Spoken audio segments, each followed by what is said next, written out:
In this video, we're going to talk about the History Recall Brush. The History Recall Brush allows us to take a step out of our undo history and then blend that back into our sculpting process at any point as we're working on a Z tool in ZBrush. So I'll show you how this works. I've got a polysphere on screen right now, and if I take the damn standard brush, make sure that we've divided the sphere up, that we have enough geometry to create some nice strokes, and I'll just create a few strokes on the surface here. Now let's say I change my brush to the Clay Tubes brush with no alpha, and then I start making strokes in the opposite direction.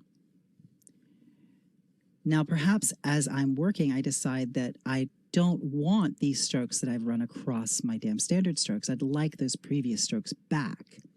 Well, what I can do is go to B for brush, H for history, and the history recall brush is here. If I select that and then click my undo history and drag back to the point that I want to restore, for example, I'll go before those Clay Tubes brush strokes here. Now if I hold down the Control key and click on that undo state, it lights up white. That's now highlighted that undo state. So if I go back here to my last undo, my history recall brush is looking at this state, undo 6 out of 17. So now if I were to change my draw size and my Z intensity, bring it all the way up to 100, I can erase all those strokes that I added previous to that undo state. Now it is a brush, so I could turn my Z intensity down and I could change my focal shift here and sort of add a fade to the brush, have a little bit of a feathering to the edge. Now I can blend this off, so maybe I want to blend off the edges of those strokes rather than have them completely erased. Perhaps I want to just erase it out in these recesses here. I can do that. Of course, I can bring my undo history back before I started using the undo history recall brush. We'll go back here, and then I'll just run these strokes along right through those. So I've got total control over what I bring back from my undo history.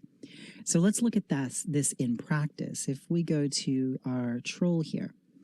Now, let's turn off poly paint so we can actually see the sculptural detail.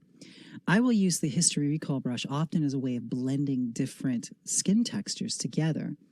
So let's say I have the standard brush and I go to the light box and go to the alpha menu and I'll load up an alpha like Bumpy Skin 2. I'll change from the dot stroke to the spray stroke. Turn my draw size up a little bit, hold down the Alt key, and I'll add some pore texture in this area here. So we're getting pore texture all over the head.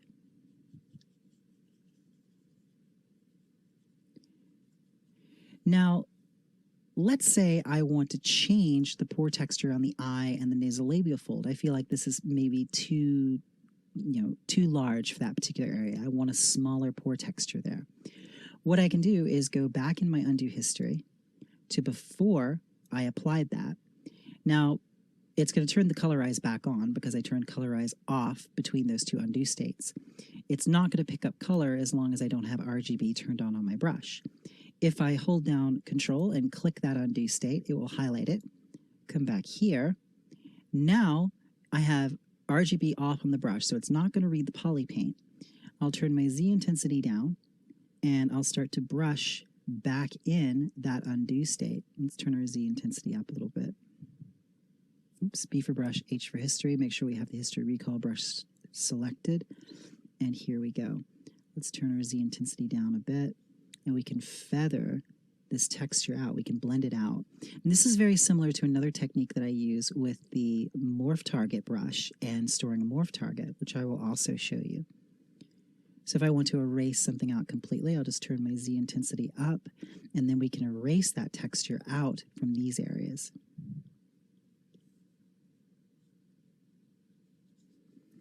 Now maybe I want to soften it in the brow area here, so we'll turn our Z intensity down. And then we'll push back that texture a little bit through this area. So what this brush is doing, it's actually projecting. It's basing it on the direction that you're viewing the model. Now, in this particular demo, that's not as easily understood as the next one when we're going to blend between two models, but I do want to mention it now that it is a projection-based brush because you do run the risk of having some artifacting as you go around edges if you're not careful. So right there in the nose, you see I got some artifacts there. If I undo that and then make sure that I am facing right there in the direction that I want to blend, I'm not going to get those artifacts. So if you don't understand what happened there, it's projecting based on my camera direction between those two undo states. So you'll see this again in a moment. It might make a bit more sense, but it is something to keep in mind while you're using this brush. So now let's say I want to add a different skin texture on here. Maybe I want to add a different type of alpha. So if I go into my alpha menu here, and let's grab leathery skin, and I'll change to a drag rectangle stroke, and I'm on the standard brush. I'll hold down the Alt key, and let's just drag out this wrinkle texture. Now that's a bit strong, so I'll turn my Z intensity down, and we'll just pull this wrinkle texture out. And let's cross hatch this through this area. And we'll bring this out along the sides of the cheeks here. If I go back to B for brush, H for history, grab my history recall brush, undo back to the point before I added all those wrinkles, I can store that state. So I've still got a couple more strokes here, so let's go back. And then I will control click on this undo state to store it, and then go to my last undo state, restoring all those wrinkles back onto the surface. Now with my history recall brush, to turn down my Z intensity, I can start to feather the edges of that texture. And that's really helpful whenever you're adding fine details to a sculpture. Being able to blend between one area of high detail and another is really valuable. And also being able to knock back the intensity of that detail, because it's really important not only to have a detailed surface, but to have areas of rest, areas where it's not quite so intense or crunchy as a surface. Here we go. So this is really useful for blending between two undo states. Now I said that you could also do this with the morph brush, and I'll show you what I mean by that. If I go to the morph target menu and store a morph target here, morph targets are a copy of your mesh in its current state that's stored in memory, and you can only store one morph target at a time. So I have just now stored a copy of this model with this current history state. Now, what's important to understand, my history recall brush, if I turn on X symmetry, it will not let me use the history recall brush with symmetry turned on. However, this technique I can use with symmetry. So let's say on the neck here, I go to the standard brush and I select Alpha 58. Hold down the Alt key, and maybe we've created some wrinkles going across the neck here. Let's just create a big skin texture pattern going through this whole area. Now I'm sculpting symmetrically. I have X symmetry turned on both sides. Come around to the back and the shoulders here. We'll put this nice big leathery skin texture through here. I really like alpha, this particular alpha. It's great for rough skin textures. I'll turn off X symmetry and when I get to the center line of the head, just so it's not really obviously symmetrical. So there we go. So I've added all this detail, but I stored my morph target before that detail was applied. So if I go to B for brush, M for morph, and I select the morph brush, which is here, O, turn down my Z intensity, turn off RGB because I'm not going to be doing anything with color. I can turn on X symmetry on this brush, and I can use this with symmetry turned on to blend out the edges of a texture. So the benefit of this brush, this technique, the morph brush, is that I can use it with symmetry. But the drawback is I can only store one morph target at a time. So it's not like I can go back to any history state with the morph brush and use it right out of the box. The history recall brush allows me to pull any history state out and then blend it back in with my current state. If I turn up my Z intensity a bit more on this morph brush, I can feather out this texture through the chest. Or if I turn it up to 100%, I can erase that texture entirely. Now, you remember I said that this is a projection-based brush. I'm going to change over to another Z tool here. So let's take a look at another method of using the history recall brush. Here I have a generic human head form loaded up as a Z tool. If we look at it in frame mode, you can see it was created using Dynamesh and it's very low resolution. If I open up the subtool menu, you see we have various subtools here, and if I switch between them, we can see what they are. Now, this is actually scan data from a website called 3dscanstore.com, and it's actually a great website. I recommend you go check it out. You can buy high-resolution head scans like this that have been remeshed and turned into Z-tools with texture maps. They're great reference, and really, I've purchased quite a bit from them and I use them for my own purposes. You can get various facial expressions, écrochets, animals, action poses. It's 3dscanstore.com, and that's where these head scans came from.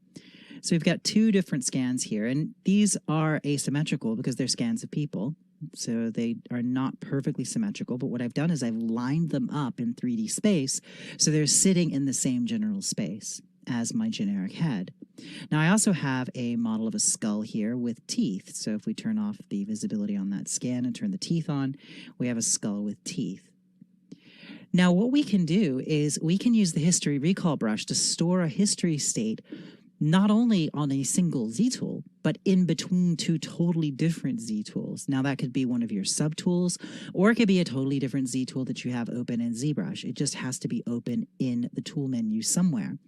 So I can store an undo state and then blend that in using history recall. So let's take a look at how we do that. I am going to turn on visibility on this head. Make this the active tool and go to B for brush, H for history, and select the history recall brush, and then control click on this undo state. So that highlights white. Now we'll go back to our generic head. And if we go to the transform menu, we have a slider here for split screen. If I turn this up to 1, it splits my ZBrush screen and puts my active Z tool on the right and any other visible subtool on the left. Now these are locked in orientation, so this is a great way to have reference open while you're sculpting. So I'd be sculpting on this tool and able to see the other tool that I'm using for reference. That's great when you're trying to get a likeness or you're working with scan data to make a digidouble.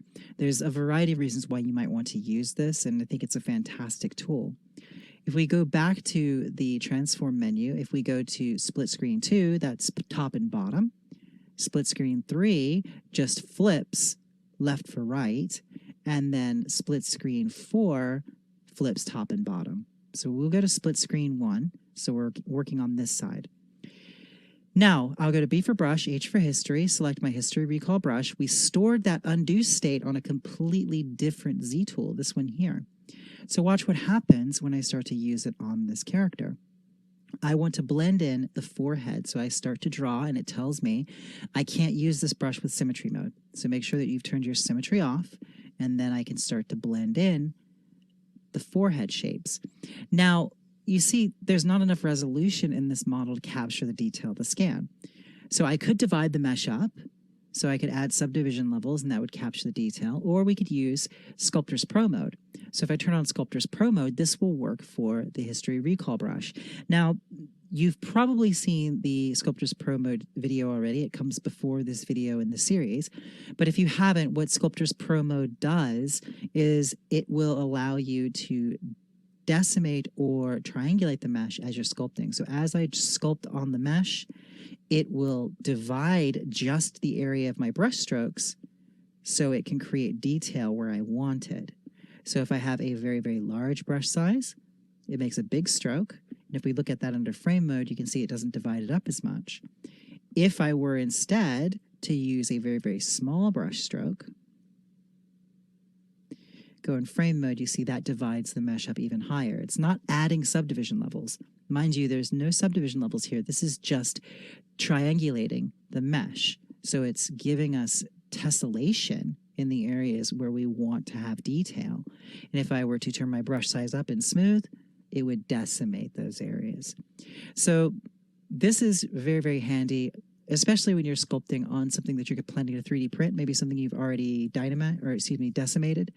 If you want to learn more about Sculptris Pro mode, be sure to watch the video if you haven't already. Most important thing to note is your brush size will determine the density of your tessellation. So I will start my projections with the History Recall brush with a larger brush size. So let's go to B for brush, H for history, grab History Recall. Sculptris Pro mode is turned on, so now I can start to project the detail of that forehead. So watch what happens. As I start to do this, everything's fine until we start to get around the edges of the head. This is where the projection quality of the brush comes into play. Anytime we're projecting straight ahead, we're fine, but look what happens here. Where the head starts to turn away, it's pulling those faces forward. So the History Recall brush works along the surface normals. So what we need to do as we're using it is make sure that we rotate and project kind of along the vision line we're looking at the model, and that gives us the best possible projection. So we'll rotate around to the back of the head here, and let's get some of the back of the head. Now, it's just fine that we can't use symmetry with this because it is a head scan. It is asymmetrical by nature. However, as we've seen in the chapter on restoring symmetry, you can always bring symmetry into a model if you use the tool Geometry. Let's go here to Modify Topology, Tool Geometry Mirror and Weld. We can use that. We could also use Z-Remesher with X Symmetry. That's not going to give us all of our detail, but it will symmetrize the model. So here for the ear, I'm just going to project straight down onto the ear, turn my brush size down a little bit so we get a bit more resolution here, and we'll capture that ear. Now, if we rotate around to the back, you can see that projection is going straight down the back. I do a lot of work projecting sort of scan data or cleaning up scan data if I'm going to be creating a likeness for a DigiDouble and we have a scan of the actor. So oftentimes I'll come back here and I'll just do a very slight projection along the back of the ear. I'm not so concerned about that. I'm more concerned about making sure that I get all the fine detail and shapes here in the ear, because I can go in there and sculpt that quite quickly. So I'll just turn my draw size down so we're getting very, very dense. If we go into frame mode, you can see that the smaller my brush size, the more tessellated the mesh is and the more detail we're able to get. So I'll turn my draw size up a bit now. We'll go to the sides of the face here. Let's grab this. And we'll just do a little bit more the back of the head here. Let's turn our brush size down so it's not decimating. Now, this brush does react to Z intensity. If I turn my Z intensity up, it's going to be a lot stronger.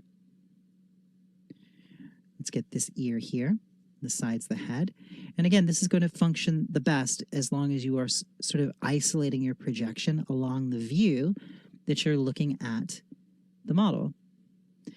Now, at some point, if I continue projecting down here, I am going to run into the end of the scan data. So let's see, we'll do it up the front here. You'll be able to see this happen.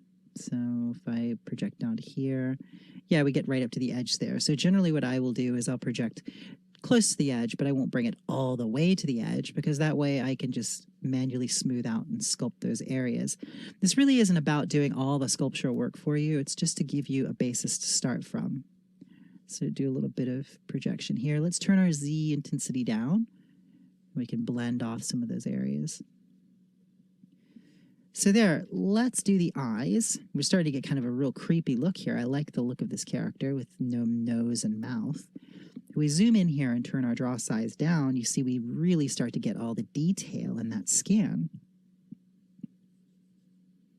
There we can start to capture that eyebrow detail. So it's all down to how small your brush size is. You don't want your brush size to be super large when you're trying to capture the finer details of the face. Now, what we can do is mix and match facial features. So let's say I go back to my subtools, switch to the other head scan here, and with my History Recall brush, I'm going to control-click on this undo state. Now we'll go back to our generic head, turn off visibility on that subtool and turn it on this one. We'll turn off visibility on those teeth.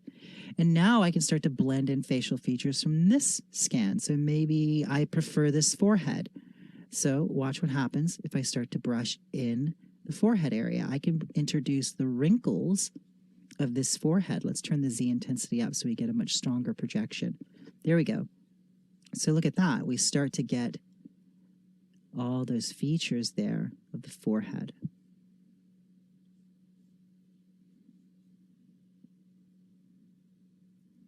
Turn my brush size up and just sort of smooth that back a little bit. Turn my brush size down. And let's get all that detail right there. Maybe I want to introduce the mouth here. Start to sculpt into that area, and I can bring the mouth in. So you can see how this is really handy for going in and mixing and matching various facial features from one character or from one actor to another. You can essentially kit bash a human. Kit bashing being taking various pieces of a model and putting them together to form a new model. So we get the corners of that nose there. It looks like he's chopped off the bridge of his nose. If I wanted to bring that up, I would do that just like this. And it's essentially projecting the history straight down the surface angle, the surface normal that I'm viewing here. So there we go. We can blend these together. I can project this little erroneous error here, or I can smooth it back. So you see we're now building an entirely new face from other features. Now let's see what happens if we turn off visibility on this one. Grab the skull, and then I want the teeth as well. Now, we're not going to use the teeth. We're just going to use this portion of the skull here, so I don't need to worry about the teeth. I'm just going to use the skull and Control-click on this undo history. Go back to the head. Turn the skull on. Now, let's say I want to get the nose here. Maybe this is a zombie we're making, so I'm just going to start projecting this skull here. Let's turn our draw size down so we capture all that nice skeletal detail there. So we can start to get a real creepy kind of zombified face here. And it's just fine that this is sitting deeper down inside world space. We can sort of erode out this skull. Let's just go ahead and get rid of this eye entirely so we can start making a zombie here. I'm just going to go ahead and let that whole eye socket appear. And you see we're getting all that detail down there inside that eye socket. It's really an amazing tool. Let's go to the side here. And let's go ahead and get that whole cheekbone. So remember, it is projecting straight down your view. So we need to rotate and make sure that we project or draw our brush stroke along the angle that we're viewing. I'll do a little bit of smoothing here and then carry on that projection.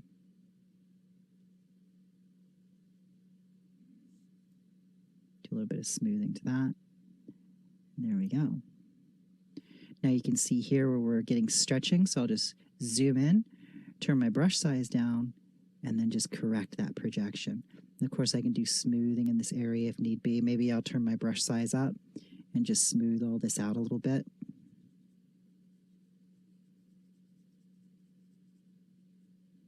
Smooth this. And then turn my brush size down and get a much better projection.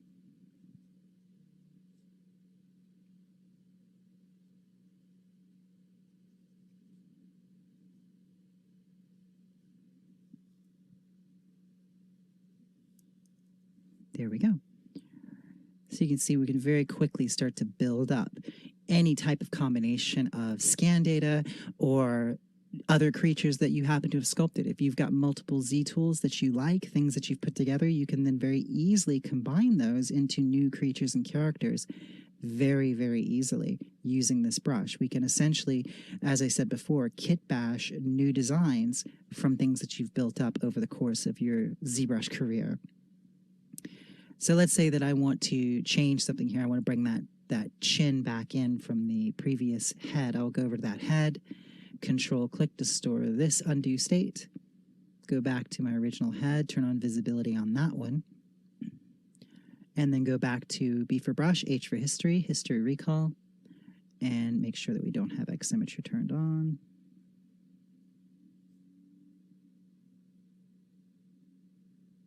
Oops, it didn't catch my undo state. Let me switch back over here and Control-click on this one. There we go. And now this should work. There we go. Now we can bring back little ropes of skin here. Maybe we want to connect a little bit of this jawline back and leave some negative spaces there. Pretty creepy. And do this here.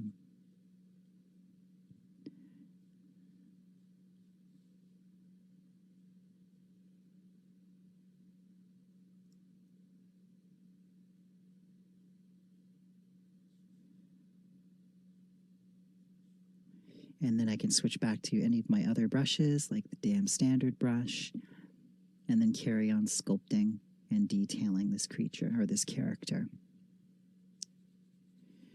So I think that's one of the neatest things about the History Recall brush is the fact that you can use it to basically blend between two entirely different ZTools histories.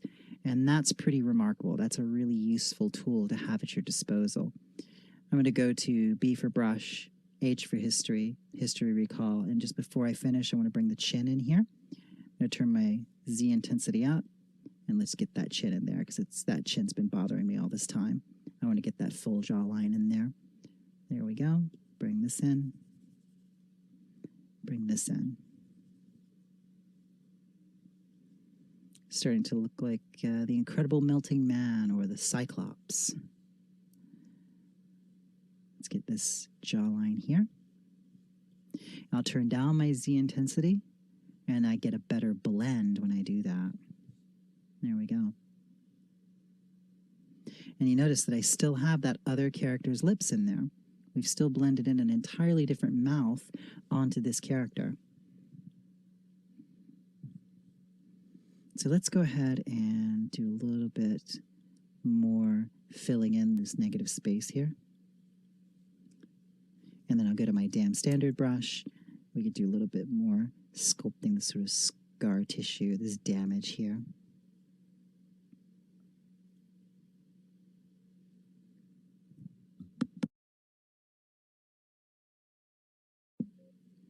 There we go. So it gets very creepy. So this is interesting. So some undo entries have to be deleted, so that's fine. That's just ZBrush saying, hey, I am running out of the ability to store a lot of undo history. I'm going to delete some old ones. And that's fine. That doesn't impact the brush. But something that is worth mentioning is if we go to the edit menu, remember you can delete your older undo history.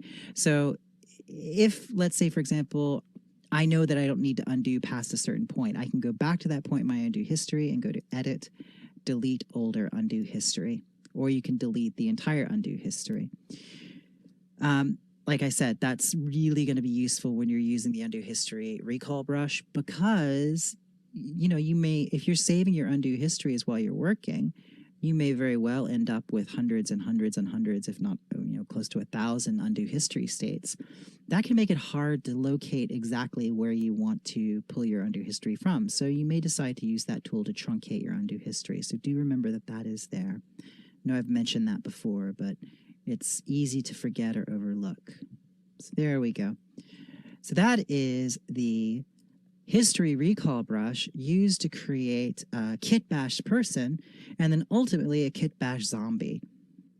So I hope you've enjoyed this look at the history recall brush and you can see the many different ways that you can use this in your own ZBrush workflow. So thanks for watching and I'll see you in the next video.